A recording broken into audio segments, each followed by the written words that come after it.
शिव पौराणिक काल से ही नेपाल से लेकर भारत में सुदूर केरल तक संपूर्ण भारत के आराध्य देव माने जाते रहे हैं। प्राचीन काल से ही वे इतनी अगाध आस्था श्रद्धा के प्रतीक रहे हैं कि उन्हें देवों के देव महादेव के नाम से भी पुकारा गया। यही कारण है कि उत्तर से दक्षिण, पूरब से पश्चिम तक कहीं न कहीं मंदिरों में शिव तथा नंदी की मूर्तियां भव्य रूप में नजर आती है। शिव अपनी भव्यता तथा पौराणिक कथाओं के साथ पूरे भारत में नजर आते हैं।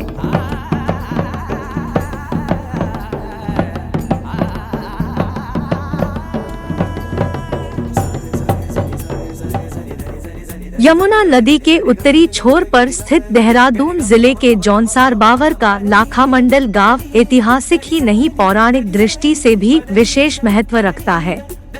समुद्र तल से 1372 मीटर की ऊंचाई पर स्थित लाखामंडल गांव देहरादून से 128 किलोमीटर, चक्राता से 60 किलोमीटर और पहाड़ों की रानी मसूरी से 75 किलोमीटर की दूरी पर है।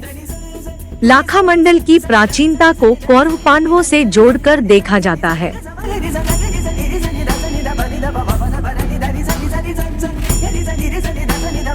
लाखामंडल के नाम से जो विख्यात है, यहाँ पर यदि आप देखेंगे तो जो खुदाई में इतने ज़्यादा शिव की मूर्तियाँ भगवान शिव के हजारों की संख्या में लिंग आपको दिखाई देंगे और पुरातत्व विभाग ने इसको अपने अधीन ले रखा है। यूँ तो जगह ये पांडवकालीन कहा जाता है, ये पूरा क्षेत्र पांडवकालीन कहा जाता है। और ये जो साक्षात आप ये जो लिंग देख रहे हैं, यह स्वयं महाराज धर्मराज युधिष्ठिर द्वारा प्रतिष्ठित है। शिला रूप में नकुल, सहदेव और भीम अर्जुन का जो रूप है, जो आज आप इस शिला अवशेष में देख रहे हैं, और ये समस्त बड़ा ही पुण्य क्षेत्र है। यहीं पर दुर्योधन ने पांडवों को जलाने के लिए लाक्षागृह का निर्माण कराया था। इसी कारण आदि केदार क्षेत्र का यह गांव लाखामंडल नाम से प्रसिद्ध हुआ। इस क्षेत्र में उत्खनन के दौरान महाभारत काल की अनेक वस्तुएं पुरातत्व विभाग को प्राप्त हुई है। लाखामंडल नाम दो शब्दों लाख और मंडल से मिलकर बना है। लाख का मतलब कई और मंडल का अर्थ मंदिर या लिंगम होता है।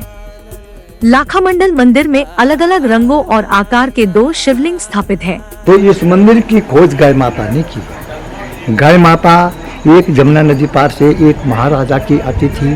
मंदिर के अंदर जाके शिवलिंग पे दूध की धार चढ़ा के अभिषेक पूजा करती थी। तो अंदर वाला जो शिवलिंग है वो सतयुग का है, जिस समय ब्रह्मा विष्णु महेश जी का अवतार हुआ था।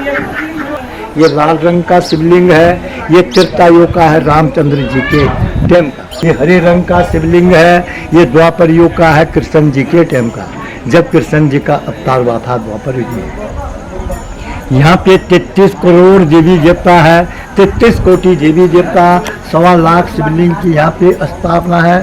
4 युग के यहाँ पे शिवलिंग है, सतयुग, त्रेता, द्वापर, कलयुग, चारों युग के शिवलिंग है। मन की इच्छा पूरी होती है, जन्म जन्म के पाप सारे खंडित होते हैं। मंदिर परिसर में स्थापित शिवलिंगों की सुंदरता देखते ही बनती है। मंदिर के गर्भगृह में तथा बाहरी दीवारों पर गंगा, यमुना, महिषासुर, मंदिनी, कुबेर आदि अनेक देवी देवताओं की आकर्षक मूर्तियां हैं। सुदंग तोरण अलंकरण में कार्तिकेय, गणेश, कुबेर की मूर्तियां हैं। अनेक मूर्तियां समय समय पर उत्खनन के दौरान प्राप्त हुई, जिन पर मृदुकालीन शिल्पकला की छाप दिखाई पड़ती है।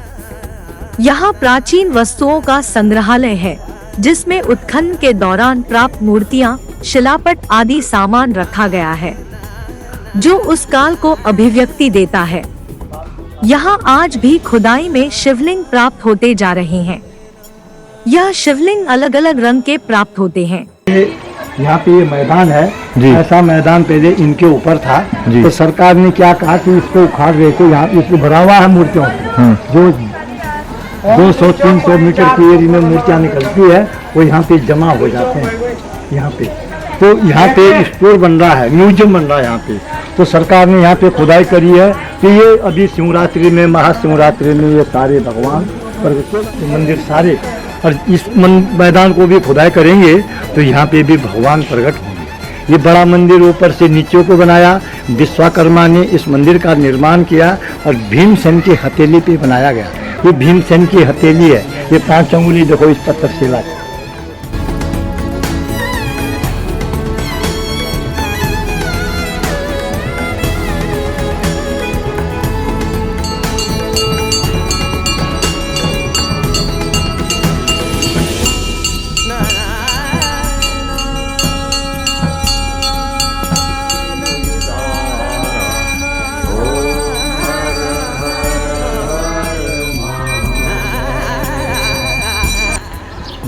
जब भी आप यहाँ पर आएंगे आपको एक बड़ी अप्रमेय, अद्वितीय और बड़ी ही दैविक अनुभूति का आपको अपने भीतर एक संचार होता अनुभव आपको इसमें प्रतीत होगा। क्योंकि वैसे तो कहा गया है कि समस्त जगत शिवमय है, हम स्वयं भी शिव से ही जुड़े रहते हैं, किंतु इस जगत के कार्य व्यवहार में हम शिव की चेतना से, हमारी जो मूल चेतना है शिव की चेतना से, तो वो हम एक प्रकार से उससे कट जाते हैं। लेकिन जब भी हम किसी ऐसे पुण्य और जो दैविक क्षेत्र होता है जहाँ पर भगवान शिव स्वयं निवास करते हैं, तो वहाँ पर आपको स्वयं से ही शिव की अनुभूति होने लगती है। तो जब स्वयं की अनुभूति होने लगती है शिव से, तो आपको लगता है आपका जो समस्त मानस, आपकी देह, आपके विचार समस्त शिव रूप से जुड़े हैं। लाखा मंडल मंदिर में अलग अलग रंगों और आकार के 2 शिवलिंग स्थापित हैं। प्राचीन लाक्षागृह के स्थान पर बने प्राचीन मंदिर के स्थान पर बना है वर्तमान मंदिर जो शिव को समर्पित है। मंदिर के समीप ही 2 विशाल शिवलिंग हैं, जिनमें से एक विशाल ऊंचे चौकोर चबूतरे के ठीक मध्य में स्थापित है, तो दूसरा थोड़ी दूर मंदिर में स्थापित है। इस शिवलिंग पर जब पानी चढ़ाया जाता है तो शिवलिंग में बहते पानी पर अपना प्रतिबिंब आसानी से देखा जा सकता है।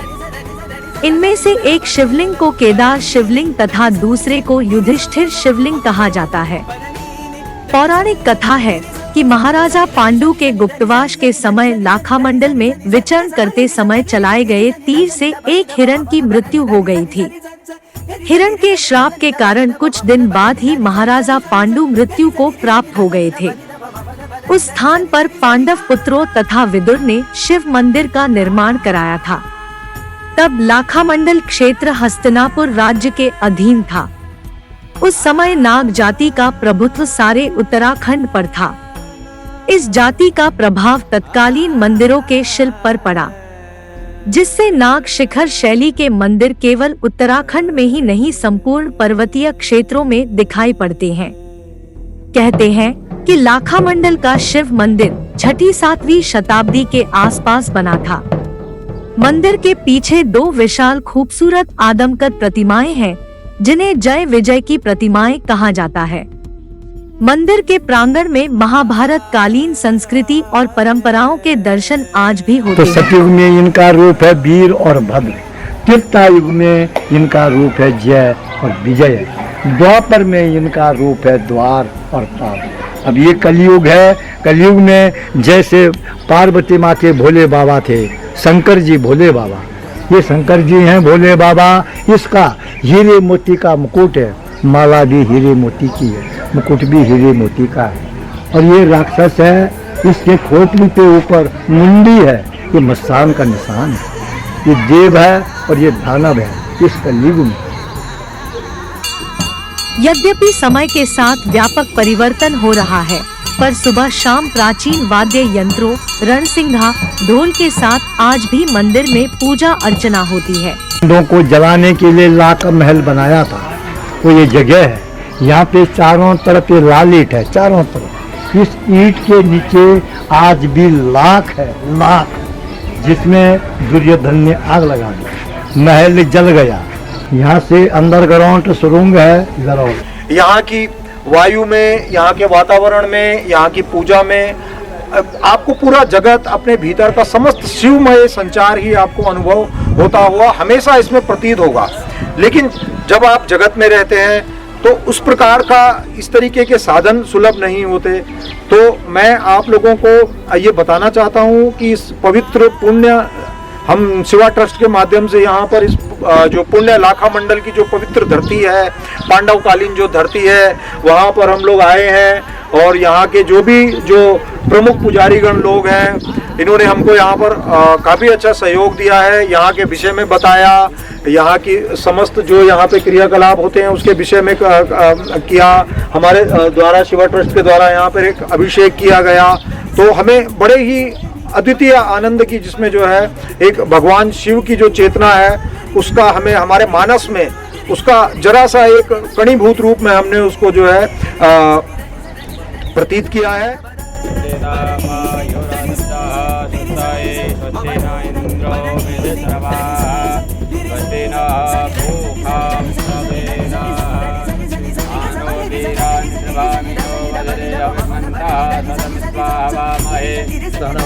उर्वारुकमिव बन्धनान्मृत्योर्मुक्तीयमामृताद्यो शान्तिरन्तरिक्षगो शान्तिः पृथिवी शान्तिरापः शान्तिरो।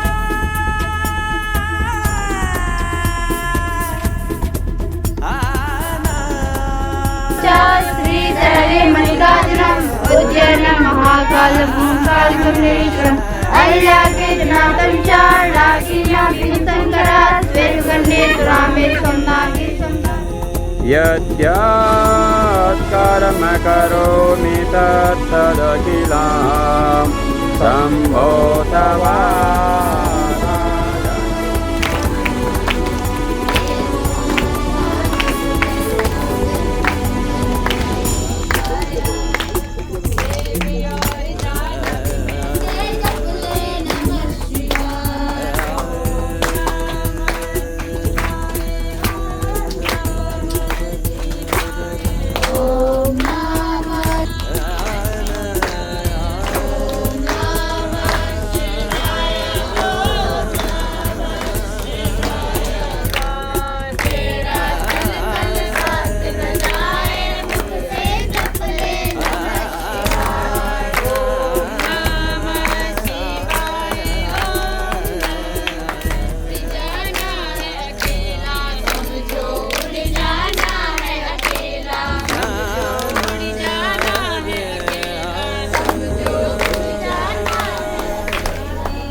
त्वमेव शरणं मम तस्मात् कारुण्यभावेन रक्ष माम्।